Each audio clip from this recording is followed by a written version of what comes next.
High hello good morning welcome to my mini blog. तर आज आम्ही चाललो आहे डोळे जेवणाला आणि सगळ्या कॉलनीतल्या माझ्या फ्रेंड आणि आम्ही सगळ्यात चाललेलो आहे. तर आमच्या शेजारच्याच काकूंच्या मुलीचं डोळे जेवण आहे. तर आम्ही लगेच निघालो होतो आणि जाता जाता आम्हाला उशीरच झाला होता.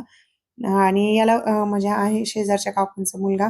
तर त्याला घरी पण सोबत कुणी नव्हतं, मग त्याला पण सोबत घेतलं आणि तिथे गेल्यानंतर लगेच कार्यक्रमाला पण सुरुवात झाली होती. तर लगेच आम्ही गेल्यानंतर त्याची ओटी भरली. ते आमच्या शेजारीच राहायला आहे. पण कार्यक्रम बाहेर होता ना, त्याच्यामुळे मग गाडीवरच गेलो होतो आम्ही. कार्यक्रम झाल्यानंतर ह्या सगळे जेवण करायला बसल्या. तर कुलकर्णी काकूंना आणि मला उपवास होता, त्याच्यामुळे आम्ही काही जेवण नाही केलं. तर येता-येता म्हटलं चला आता उसाचा रस घेऊ आणि येता-येता उसाचा रस घेतला. तर याची चालली होती मस्ती. तर व्हिडिओ आवडल्यास नक्की लाईक करा, शेअर करा आणि कमेंट करा.